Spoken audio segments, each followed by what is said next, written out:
Caller 10, 216-578-1007 or 800-348-1007. I met Alan. Did you? I gave him marijuana.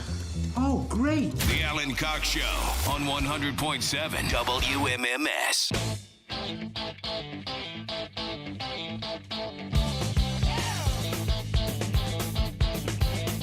Got another grand for you, $1,000 to go fund yourself at 4:30, about 6 or 7 minutes from now. So listen for that next keyword.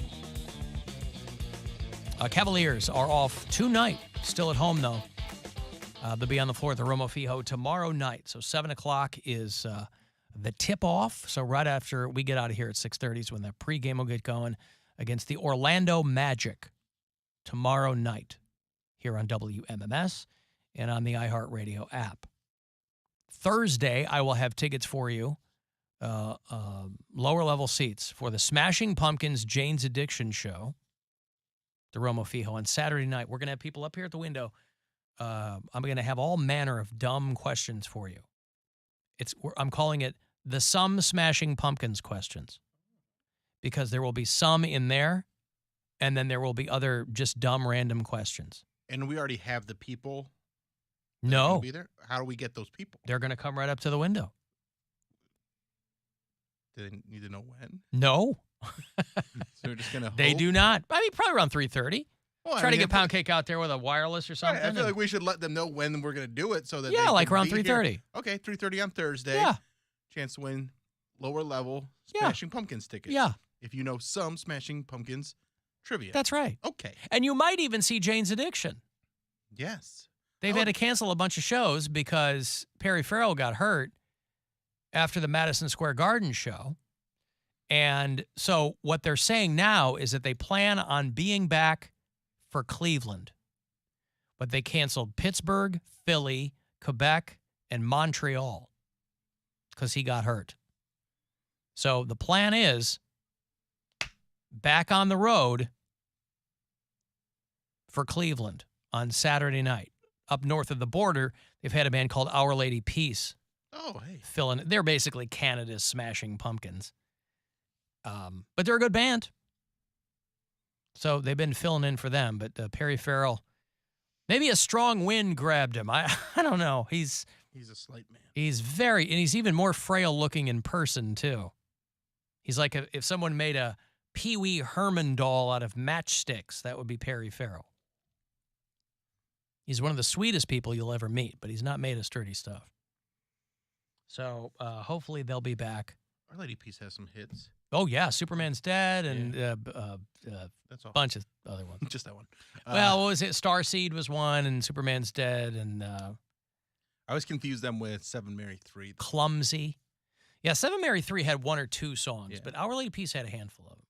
But that's another one of those bands that was much bigger north of the border. What was Seven Mary 3's? That one Cumbersome. Song? Cumbersome, yeah. Follow-up was a song called Water's Edge that I liked a lot, but it did not match the Cumbersome was claim huge. of Cumbersome. Still gets played on MMS, I think. Yeah. No, I met Perry Farrell. I was doing stage announcements for Lollapalooza in 2007. I was still on the air in Chicago. I wish he would go by his full name. Peril Farrell. Peril Farrell.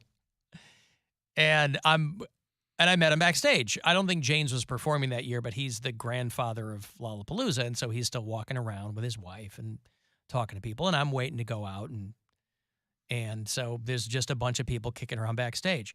So it's me, Perry Farrell, and Danny Masterson, the dude who's on trial for rape. Yeah. He was a DJ then, and so they were making a big deal about the fact that Danny Masterson was going to be DJing at Lollapalooza. This was the year that Lady Gaga did one of the side stages. She hadn't blown up yet. And so me and Perry and Danny Masterson just chopping it up. And I'd love to tell you I got some weird rapey vibe off Danny Masterson, but I didn't. I guess I wasn't his type. Nothing like that, but he is in the midst of all kinds of problems now from multiple girls who said that he did awful things to him. So who knows what will happen there. If you're in dire need of good news, I've got some for you. I think we could all probably use a little bit of good news. turns out that Emmanuel Todd Lopez, the TikTok emu, never had the bird flu. Oh, yay. We were talking last week about how this girl who got herself famous and Emmanuel on TikTok, Taylor Blake, is the owner of this farm, and she lost the bulk of her birds because of the avian flu that had just torn through her. And, of course, people know Emmanuel Todd Lopez, the famous emu. And they were worried that he was still kicking around, but they tested him for all kinds of stuff. And he tested negative for the bird flu. They think he's just, by the way, they tested him for a whole bunch of things. He tested negative for West Nile virus, salmonella, and chlamydia. Aw. But she lost a lot of other birds at this farm. It was down to Emmanuel and one of the other ones. They think that he's just stressed out.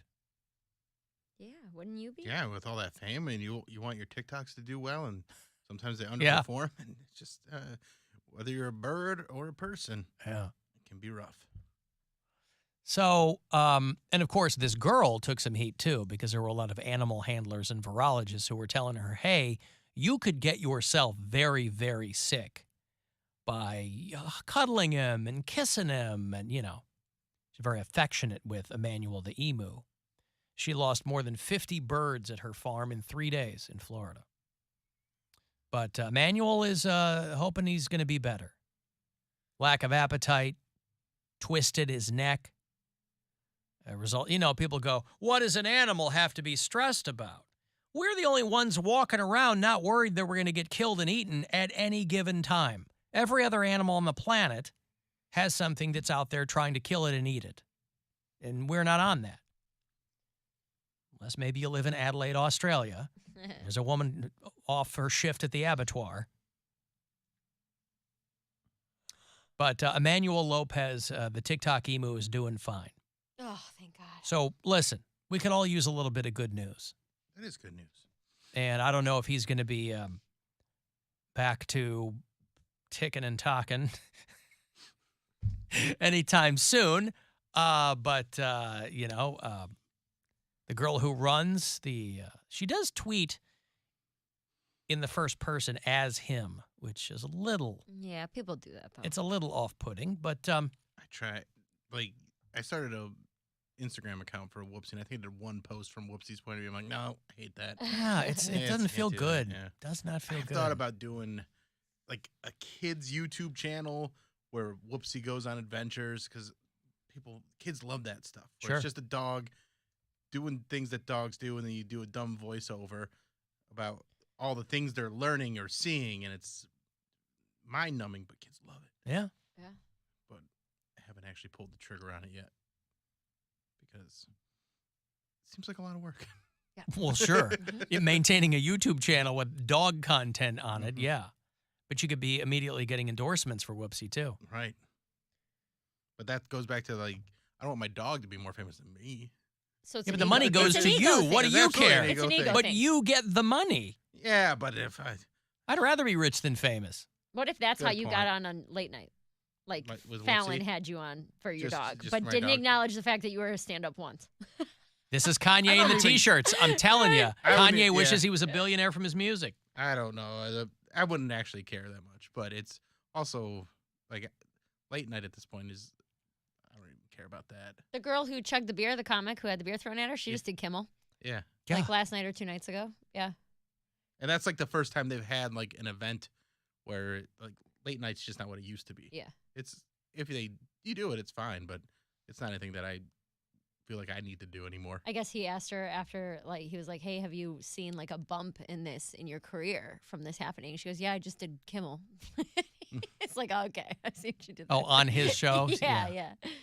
Yeah, a couple minutes ago. You didn't see me out there? You see you just doing Kimmel? Yeah, Let but me then give you some. You're the comic that only goes viral when people throw stuff at you. So Yeah, now right? you gotta have people throw stuff at you. Yeah, you're every locking show. yourself into Yeah. that. But you're also locking yourself. I mean, you know, And she's a some funny lady. like that. And I don't know her comedy at all. I've She's never very heard of funny. her before that. But something like that can go away quickly. You lock in with your dog. Mhm. Holy cow! You don't Start think getting- Emmanuel Lopez is going anywhere anytime soon? Start getting Poundcake's mom to send me money Yeah. for my dog. Yeah. I think there you she's go. done with that. I think she's done with Wait that. till she George, sees It was a Whoopsie's COVID thing. YouTube channel. George broke her heart. Well, George's family broke her heart. So I don't know. What if that monkey wasn't dead?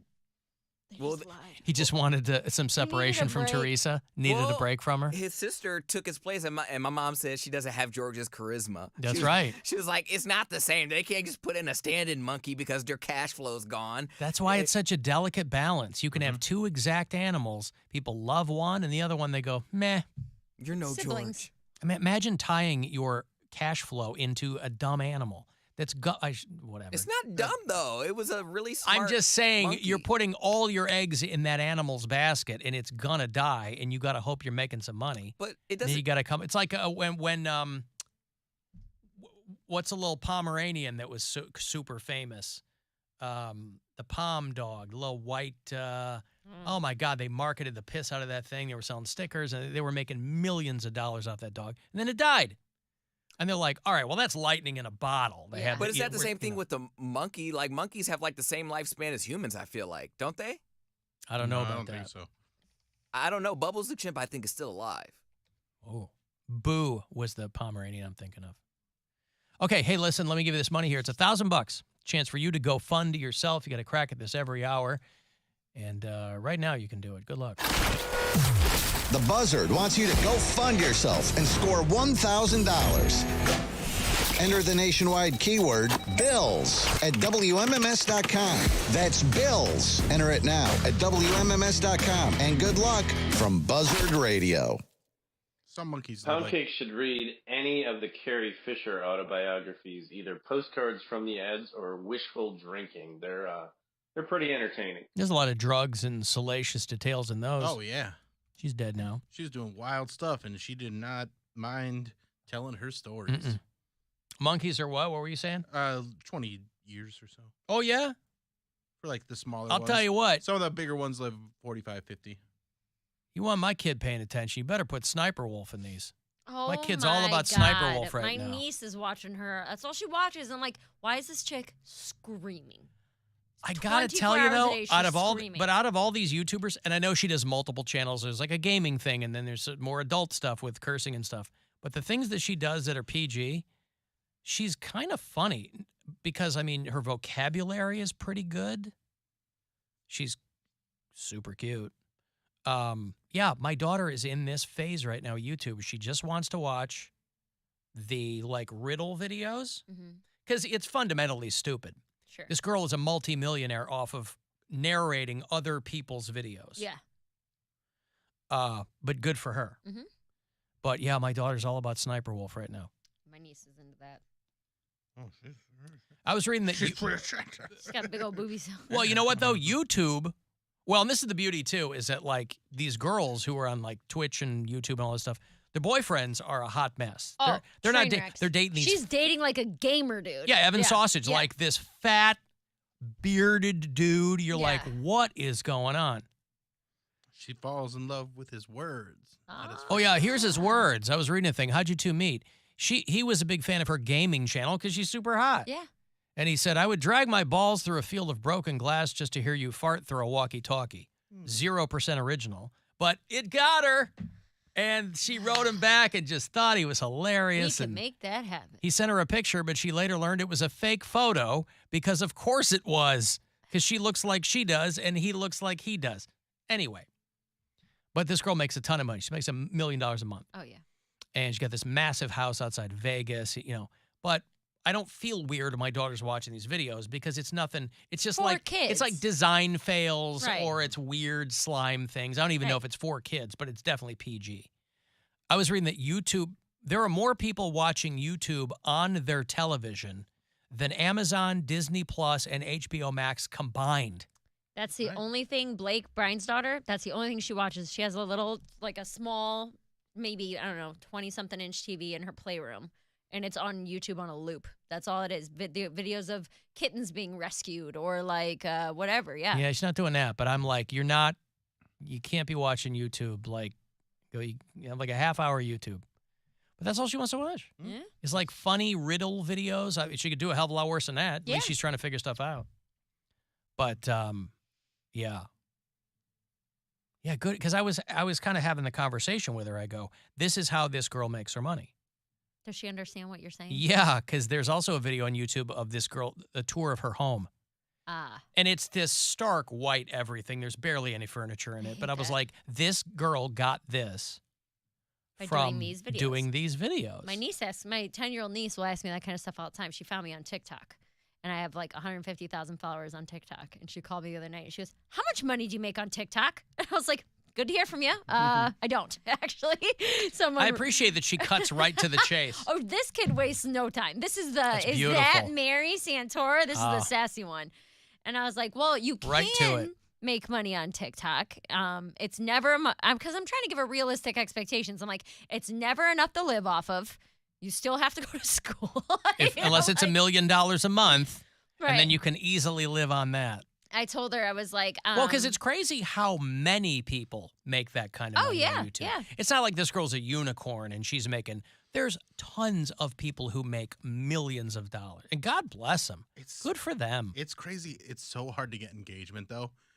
So Eric- for those I think people, you got to find your thing, though. you got to find your thing, and And post all the you time. got to post all the time. Like I'm making a little money off my YouTube channel. I have a lot of subscribers, but it's still hard to get my subscribers to watch the videos that they subscribe to. Right. Because they're just like, there's So- so many other things to watch. You got to stay right in front of them. You got One- to make it, and they don't care about if it's funny. They're more into drama than anything. Oh, yeah? Like, so if I make a video, like one of the videos that I posted recently was about a guy getting mad and leaving my show. That one did really well because people were like, oh, yeah, they want to see the drama of it. Where if I just go, here's a funny video, like, well, find funny videos. we want to see someone get upset and then have an opinion about it. I mean, Erica's friend, Lone Fox or whatever, he's like a home decor blogger. LOAN? I think it's LONE. That would be better if home guy, LOAN. I like that. So one of my, okay, let me start over. I have 3 slot machine channels that I watch I watch pretty religiously. The one guy is like the biggest on YouTube. His name is Brian Christopher, and his page is Brian Christopher Slots. His net worth is like $3 million, and he makes like, this says anywhere between $25,000 and $400,000 a year just from ads alone. And then there's 3 people like this that they have Patreons. They have like super fan groups that you can subscribe to be a member of. Like these people make so much money a year. Right. The NG slot guy is another one. He makes $1.2 million a year. And that's not including what they make gambling. That's just like what they make off of their YouTube from ads and from subscriptions. And I'm like, it's crazy. These people are paying This girl's you. making $1 million a month. No, I understand Yeah. that, but I'm saying these people, not only are other people giving them money to gamble with, then they are making money off of that money. It's crazy. Pretty It's sweet. so crazy. It's double dip. Hey, Steve. Hey there. What's up? Hey, you getting ready for Halloween coming up? Yes. Hey, by the way, has anyone mentioned Catcher in the Rye, that classic book? I did mention that, yes. Yeah, that's like standard in all high school and college classes, isn't it? Yeah, and it kind of hits a bullseye, too, for that kind of frame of mind if you're kind of an antisocial misanthrope in college. Catcher in the Rye, you see a lot of dudes walking around with that under their arm, too. And it's a classic book, yeah. Yeah, well, as far as you were talking about Shakespeare in English classes, in most cases, they're pretty much a waste of time for getting a job or work factors. Well, it depends on what job you're trying to get. Yeah, but unless you're going to be an actor in a Shakespeare play, it's worthless. Or an English teacher. Well, yeah, but job-wise, it doesn't pay off job-wise that much. But my books, the better books to read are the real-life documentary or history or autobiography where you could learn something about how people led their lives and got on the road to success. What's a suggestion? I don't know. I read a lot of history books about World War II and Civil War and presidents and even old Mr. Trump has a couple books out, and you could try to figure him out by what his words were. Sure. Okay, well, there you go. There's a little something for everybody, right, Steve? Yeah, I would mention one more thing. If you boy. want to be on the road to success in any way, or try to be a millionaire, I watch a lot of Shark Tank for new ideas and inventions. Yeah. Are you pitching anything to Shark Tank? I sure would like to, because a lot of people who go on there are millionaires. Most of them aren't, but you're right. A few of them get in there. Yeah. I don't like the way they treated me when I pitched them the Snacksaphone. Snacksaphone. Yeah. They're very dismissive. I think, and there's also sometimes they swing and miss, because I think the guy that came up with the Ring camera, they turned him down on Shark Tank famously a few years ago, and he was like, "Okay, well, I'll go somewhere else then." No one needs a camera. He's on their doing fine. doorstep. Yeah, I'll just have Amazon buy it in a few years. Okay, thank you, Steve. I appreciate the call. Best of luck on your road to success. I got to take a break here. If you want to text 35192, and we'll be back. The Alan Cox Show on 100.7 W.